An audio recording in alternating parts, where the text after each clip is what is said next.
Sa pool sa video ang paggewang-gewang na eroplanong ito sa ere habang sumusubok na maglanding sa Fukuoka Airport sa Japan nitong Huwebes, August 29.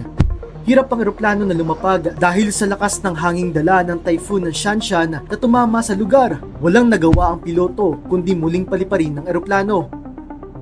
Ganyan din ang eksena sa mga kuwang ito ng iba pang eroplanong tila tinataboy sa runway ng paliparan.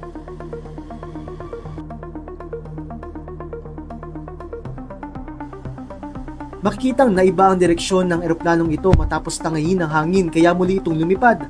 Ang bugso ng hangin na pumipigil sa mga eroplano na makapaglanding ay may lakas na aabot sa 180 km per hour. Kaya naman daan-daang flights ang kinansela habang sinuspinde rin ang operasyon ng mga tren at ipinagliba na ang iba pang operasyon ng mga transportasyon sa mga lugar na apektado ng bagyo. Base sa tala ng mga otoridad, sunod naman na nalasa ang bagyo sa central at eastern regions ng Japan, kabilang ang capital city nito na Tokyo ngayong weekend. Para sa iba pang balitang abroad, mag-subscribe at i-follow ang social media pages ng News 5.